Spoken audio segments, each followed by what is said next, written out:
আমাদের এবারের গন্তব্য দারুল আমান উচ্চ বিদ্যালয়। শরীয়তপুর জেলার মফস্বল শহরের আঁকাবাঁকা পথ ধরে অবশেষে আমরা চলে এলাম সেই কাঙ্ক্ষিত ঠিকানায়। দারুল আমান উচ্চ বিদ্যালয় শরীয়তপুর জেলার সবচেয়ে পুরাতন ও ঐতিহ্যবাহী বিদ্যালয়ের মধ্যে অন্যতম। 1948 সালে বিদ্যালয়টি প্রতিষ্ঠা করেন বিশিষ্ট শিক্ষানুরাগী আকা আব্দুল গনি BA। তৎকালীন সমাজে শিক্ষার আলো ছড়িয়ে দিতে তিনি দারুল আমান উচ্চ বিদ্যালয় প্রতিষ্ঠা করেন। প্রতিষ্ঠার 75 বছরে বিদ্যালয়টি থেকে তৈরি হয়েছে অসংখ্য ডাক্তার, ইঞ্জিনিয়ার, কবি, সাহিত্যিক, সাংবাদিক, সচিবসহ অনেক বুদ্ধিজীবী। দারুল আমান উচ্চ বিদ্যালয়ের একজন সাবেক শিক্ষার্থী আমেরিকার গবেষণা প্রতিষ্ঠান নাসায় কর্মরত ছিলেন বেশ কৃতিত্বের সাথে। সুন্দর পরিবেশ ও মনোরম বিদ্যাভবন নজর কাড়বে যে কোনো শিক্ষার্থী ও অভিভাবকের।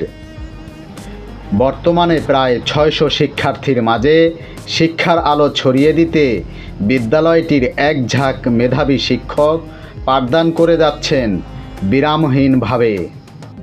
এবার খোঁজ নেওয়া যাক বিদ্যালয়ের শিক্ষার্থীদের অবস্থা কেমন চলছে বিদ্যালয়ের পাঠদান তা জানতে চাইলে এই শিক্ষার্থী বলেন।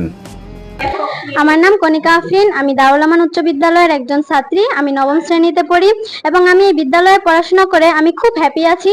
এবং আমার ফিলিংসটা যদি আমি বলতে চাই তাহলে আমি বলতে চাই এই বিদ্যালয়ে পড়াশোনা করে পড়াশোনার মানটা যেমন উন্নত সেখানে এবং পাশাপাশি আমার বিদ্যালয়ের সকল শিক্ষক এবং যারা কর্মচারী আছেন তারা সবাই অনেক ভালো এবং আমাদের সাথে সবসময় ভালো বিহেভ করে এবং আমাদেরকে একটা জিনিস বোঝাতে বারবার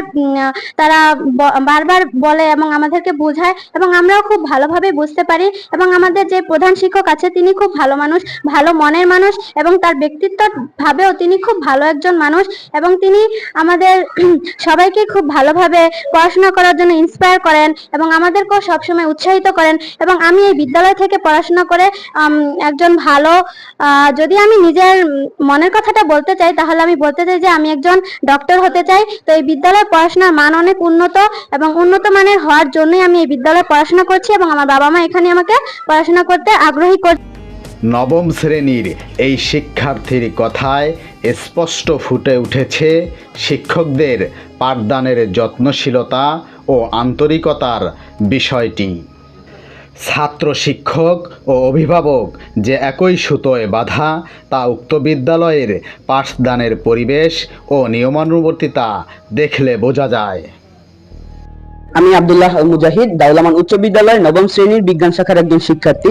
আমাদের স্কুলটা খুবই ভালো একটা স্কুল, খুব ভালো একটা ক্যাম্পাস হতে পারে। স্কুলের শিক্ষার্থী, ছাত্রছাত্রী, আমাদের সম্মানিত শিক্ষকগণ, প্রধান শিক্ষক সবাই আমাদের সাথে বন্ধুসুলভ আচরণ করেন এবং সবার আচরণে আমরা অনেক সন্তুষ্ট। স্কুলে আমরা অনেক সুখী আছি। স্কুলের সবার সাথে আমাদের যে একটা সম্পর্ক, আমাদের যে বাহ্যিক এবং অভ্যন্তরীণ যে একটা সম্পর্কটা খুবই ভালো। শিক্ষকরা আমাদের মনে যে কথাগুলো, এই কথাগুলো আমাদেরকে সবসময় বুঝিয়ে দেন এবং আমাদের মনে করে কিভাবে যেন তারা বুঝতে পেরে তারা আমাদের বিভিন্ন ধরনের যে সমস্যাগুলো রয়েছে তারা নিজেরা এগুলো সমাধান করে দেন। বর্তমান সময়ে আমরা দেখতে পাই যে তোমাদের মতো টিনেজার যারা রয়েছে, স্টুডেন্ট, ছাত্রছাত্রী, তারা বেশিরভাগ সময় লেখাপড়ার বাইরে মোবাইলে আসক্ত। তুমি তাদের ব্যাপারে কি বলবে? তাদের জন্য আমার আহ্বান থাকবে যে তারা যাতে মোবাইলের আসক্তি থেকে বের হয়ে ফিরে আসে, অন্যথায় একটা সুস্থ সুন্দর জীবন গড়তে তাদের কিন্তু অনেক সমস্যা হবে। তো তাদেরকে আমি বলবো যে তোমরা যে মোবাইলের প্রতি আসক্ত হচ্ছ এটা শুধুমাত্র ক্ষণিক সময়ের একটা আসক্তি। এই আসক্তি থেকে তোমরা বের হয়ে আসো, নিজের জন্য সুন্দর একটা জীবন গড়ো এবং ভবিষ্যতে তোমরা সময় থাকলে আবার মোবাইল দেখতে পারবে, কিন্তু তোমাদের এই সময়টা, এই পড়াশোনার সময়টা আর কখনো ফিরে আসবে না। সেক্ষেত্রে তোমাদের প্রতি আমার সবচেয়ে বড় যে আহ্বান সেটা হচ্ছে তোমরা পড়াশোনামুখী হও এবং মোবাইল ফোন থেকে নিজেদেরকে বিরত রাখো। শিক্ষা কারিকুলাম নিয়ে প্রশ্ন করা হলে এই শিক্ষার্থী বলেন। সাবিহা, আমি দারুল আমান উচ্চ বিদ্যালয়ের 8ম শ্রেণীর একজন শিক্ষার্থী। আমার মনে হয় আগের কারিকুলামই ভালো ছিল। বিশাল আয়তনের বিদ্যালয়টিতে রয়েছে 2টি বিদ্যাভবন। এছাড়াও ছাত্রছাত্রীদের মেধার বিকাশ ও খেলাধুলার জন্য রয়েছে একটি বিশাল খেলার মাঠ। খেলাধুলার পাশাপাশি প্রতিদিনের পাঠদানের পূর্বে ছাত্রছাত্রীদের একত্রিত করে শরীরচর্চা করা হয় নিয়মিত।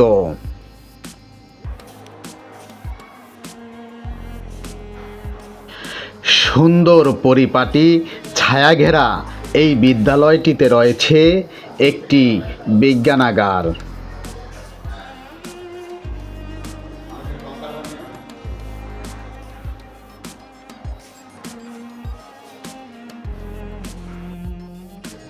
এছাড়াও ছাত্রছাত্রীদের তথ্য প্রযুক্তি মেধার বিকাশে রয়েছে একটি কম্পিউটার ল্যাব।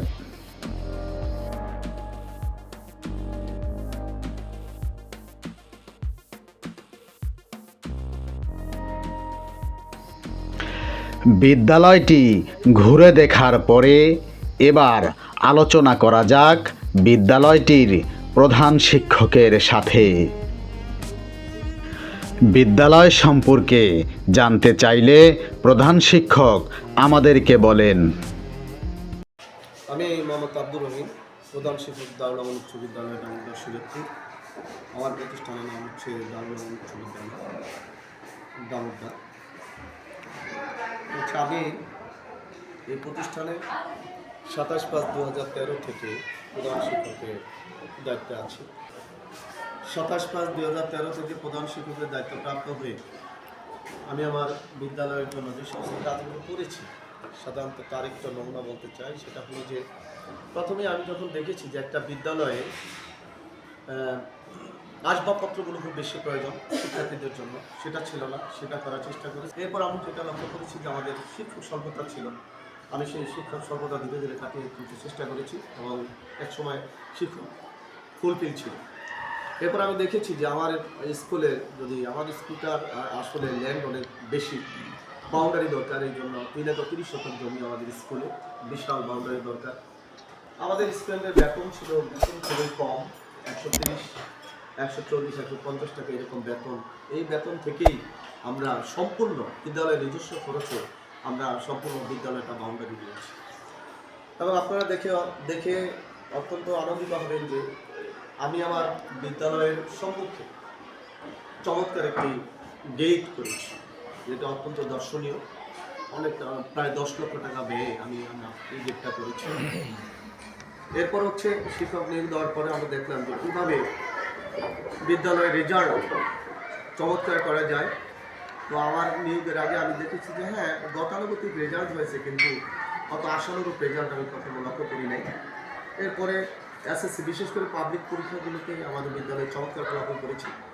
বিগত 3 বছরে শতভাগ পাস করেছে। তারপর বিদ্যালয়টা দামোদর উপজেলার মধ্যে একটা সমতুল্য বিদ্যালয়ে এসে পড়ছে। শিক্ষা ধারাবাহিকতা বজায় রাখার জন্য আমাদের একজন তরুণ শিক্ষক তারা প্রতিনিয়ত শ্রেণী পাঠদান দিচ্ছেন।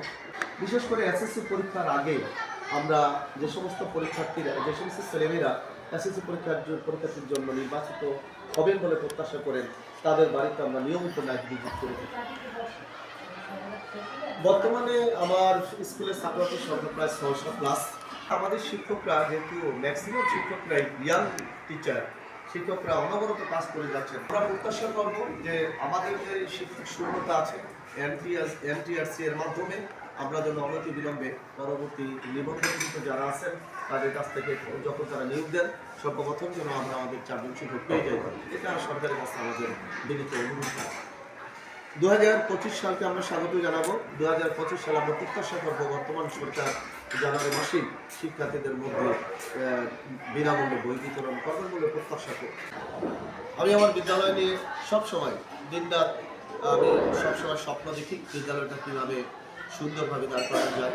এটা শরীয়তপুর জেলার মধ্যে একটা স্বনামধন্য শিক্ষা প্রতিষ্ঠান। আব্দুল গনি মাস্টার সাহেব এলাকার বিশিষ্ট শিক্ষাবিদ। একসময় গ্রেটার ফরিদপুরের মধ্যে 3 জন শিক্ষাবিদ ছিলেন, তার মধ্যে আব্দুল গনি বিয়ে ছিলেন তার মধ্যে একজন। তিনি এই অজু পাড়াগাঁয়ে 1948 সালে তিনি এই আমাদের বিদ্যালয়টা প্রতিষ্ঠা করেছেন। প্রতিষ্ঠার পর থেকে এখান থেকে অগণিত ছাত্রছাত্রী বের হয়ে বাংলাদেশ সরকার তথা বহির্বিশ্বের বিভিন্ন জায়গায় তারা বিভিন্ন উচ্চ পদে আসীন আছে। এই বিদ্যালয়ের একজন ছাত্র নাসাতে কাজ করেছেন, আমেরিকা আটলান্টা গবেষণা কেন্দ্রে কাজ করেছেন। এছাড়াও দেশ বিদেশে অনেক বেতন বিজ্ঞানী আছেন, গবেষক আছেন, ডাক্তার আছেন, ইঞ্জিনিয়ার আছেন। যে 1947 সাল থেকে এই বছর প্রায় 76 বছর, অনেক পুরাতন বিদ্যালয়, এবং এখানে পুরাতন বিদ্যালয় হিসেবে বিদ্যালয়ের সুনাম আছে ইনশাল্লাহ। তো আপনারা এখানে যারা আসছেন, আপনারা আমাদের জন্য দোয়া করবেন, আমাদের শিক্ষকরা যাতে স্বতঃস্ফূর্তভাবে পাঠদান করতে পারে, এবং আমরা যেন আমাদের শতভাগ ছেলেমেয়েদেরকে উজাড় করে দিয়ে আমরা পাঠদানের মনোযোগী হতে পারি। আসলে শিক্ষক হিসাবে চাওয়া এটাই আমাদের, আমরা কি পাইলাম না এটা আমাদের বড় বিষয় না। আসলে বাচ্চাদেরকে দেওয়াই আমাদের মন মানসিকতা, সেই আশায় সেই ভরসায় আমরা আমাদের বাচ্চাদেরকে দিয়ে যাচ্ছি, যাতে করে এই আজকের ছেলেমেয়েরা অদূর ভবিষ্যতে একটা সুন্দর বাংলাদেশ বিনির্মাণে তারা অগ্রণী ভূমিকা পালন করে। ধন্যবাদ স্যার।